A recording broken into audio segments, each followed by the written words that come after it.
Today we're going to take a look at The Stray Dogs by Tony Fleecs trade paperback. It has a 144 page count and the cover price of $16.99. Stay tuned after the video for the giveaway.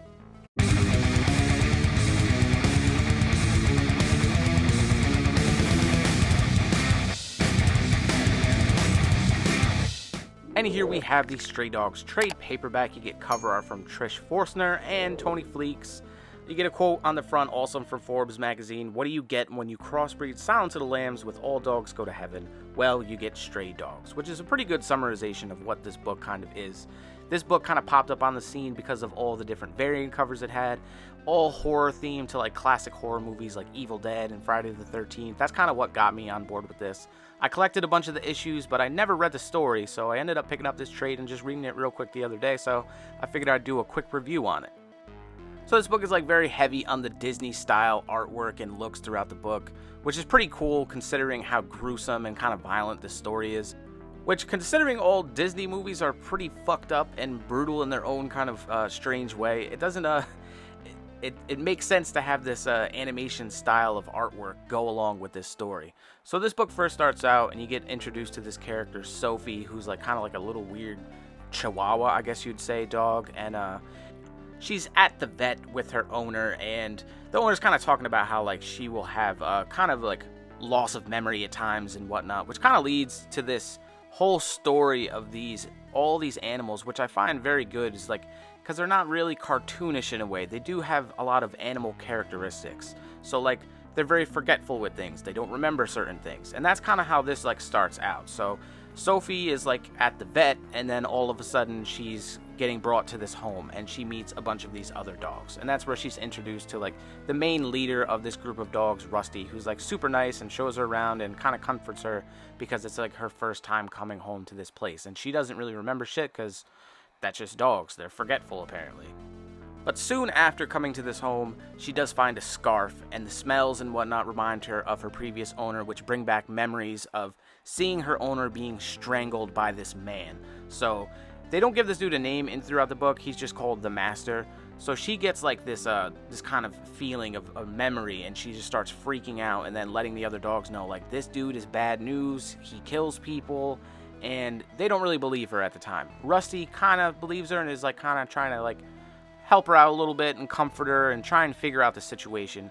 And that'll like unfold throughout the whole book. I mean, the dogs slowly remember. They find things in rooms they're not supposed to be that remind them of their owners, and each one of the dogs kind of eventually like they find the secret of like this dude is just out like basically just strangling women and then bringing these dogs back to his house. As the story unfolds, the mystery keeps getting darker and darker, and they find these graves with bodies underneath the house, which gets the dogs to actually call 911. They try to make a phone call to get somebody out there to find these bodies so they can all be like set free from this crazy man who's just murdering people. But unfortunately, like the first dog that had came to this home from the Master, the original dog, he ends up ratting on the Dalmatian there, Victor, and he gets taken out to the shed for punishment. That's like where punishment happens. That's where like the story gets darker and darker, man. So Victor goes out to the shed, and then he ends up not coming back.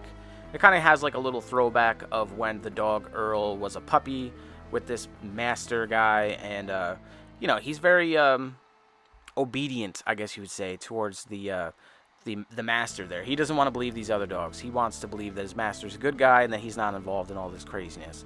But as the story will unfold shortly, you will find out that this dude is an evil fucking bastard, and, you know, he's just been murdering people, and he's also been murdering dogs. So as you'll see later in here, like, the shed is opened up, they find this Dalmatian skin, so they know that Victor has been killed and he's been skinned, and then they end up finding all these heads of dogs mounted on the wall and shit too, which is pretty fucking bad, man. It's some evil shit. This dude's strangling bitches, and then he's just killing dogs and mounting their heads on a wall. So Earl now knows the truth, and he's got it, man. He's had enough of this bullshit. So he's going to attack the owner, man. He attacks the Master, and that's where like the whole thing unfolds in Bad Dog in Chapter 5. You get Earl attacking the Master, biting him in his neck. He's all fucked up. The dogs are all freaking out throughout the house. One of the other older dogs too as well starts attacking the man. They can't find a way out, so Earl just busts through the window, glass broken up in his skin and all that, and all up in his fur. He's all fucked up, but he got the dogs free. They all run out towards the road and try to make their way to safety, but unfortunately this is where like there's a traffic, so there's a bunch of cars going by and they can't get out. Sophie is also a savior in the day. She helps another dog from being shot, and Earl ends up jumping into traffic to try and stop it so these dogs can get to safety. And man, it's so sad. Like, this dude, he just sacrifices himself for these other dogs. Now, after the accident happens, a woman comes to this house, sees the man there and bleeding and whatnot, and is, concerned about him. But the dogs are trying to warn him, but luckily he just drops dead. There's a police dog that rolls up with some other cops, man. And, the dogs all get taken out to safety, and they end up, living their separate ways and all that, which it's just a really awesome story, man. Real quick read. Definitely deserving of all the praise that I've heard about this run.